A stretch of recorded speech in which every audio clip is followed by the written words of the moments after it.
L'arbre ne cache plus la forêt dans la relève-et-la-peste.fr du 2 octobre 2019. Une espèce endémique est une espèce qu'on ne trouve nulle part ailleurs. Or, 58% de ces arbres uniques sont menacés en Europe, dont 15% en danger critique d'extinction. Les menaces sont identifiées: plantes invasives importées qui entrent en compétition avec les arbres, maladies amenées par des insectes importés, déforestation due aux activités humaines, construction de routes, développement de parcelles agricoles, développement urbain et réchauffement climatique.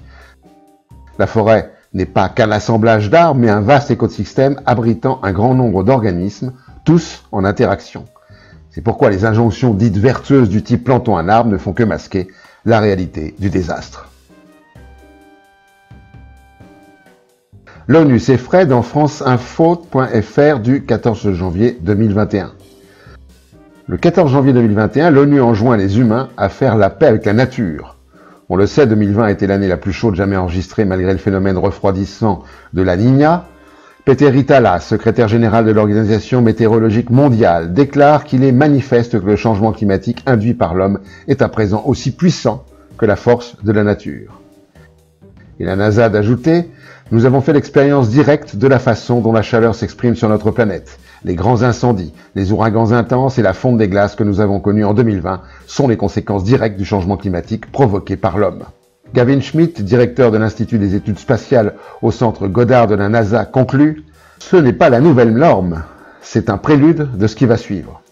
L'ONU a donc toutes les raisons de s'effrayer, et nous devrions tous l'être.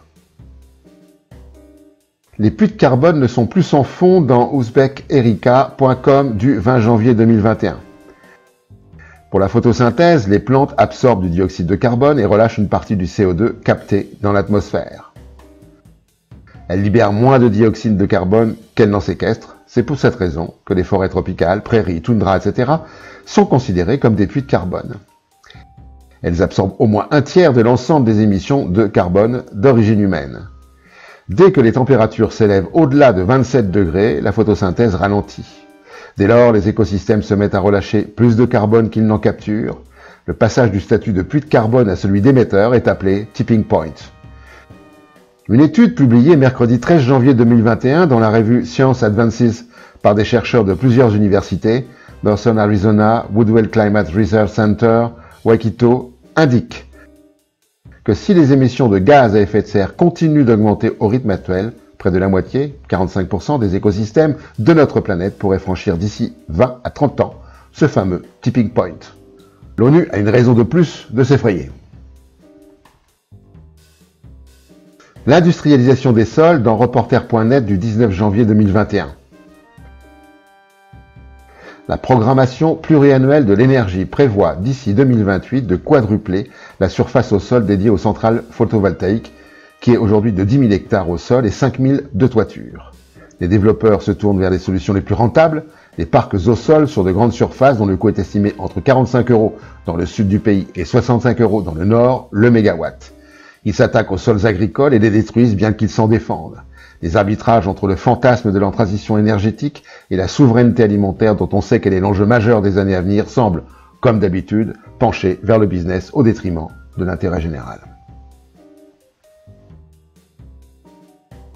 L'avenir est épouvantable dans Obsan.eu du 13 janvier 2021. 17 experts, dont le professeur Paul Ehrlich de l'université de Stanford, des scientifiques du Mexique, d'Australie et des États-Unis, dans un rapport publié le 13 janvier 2021 dans Frontiers in Science Conversation, affirment que la planète est dans un état bien pire que ce que la plupart des gens, même les scientifiques, pensent. Ils affirment que la planète est confrontée à un avenir épouvantable d'extinction de masse, le déclin sanitaire et de bouleversements climatiques qui menacent la survie de l'humanité en raison de l'ignorance et de l'inaction. Le rapport indique que les migrations de masse induites par le climat, les nouvelles pandémies et les conflits concernant les ressources seront inévitables si des mesures urgentes ne sont pas prises. Le professeur Paul Ehrlich n'y va pas par quatre chemins en déclarant que la croissance mania est la maladie fatale de la civilisation. Elle doit être remplacée par des compagnes qui font de l'équité et du bien-être des objectifs de la société. Il faut arrêter de consommer de la merde. Ce rapport hurle avant l'irréversibilité fatale qui nous conduit vers, je cite, un avenir épouvantable d'extinction de masse, de déclin sanitaire et de bouleversement climatique. Nous devrions, comme l'ONU, être suffisamment effrayés pour arrêter les bêtises. Et pour finir, la connerie de la semaine.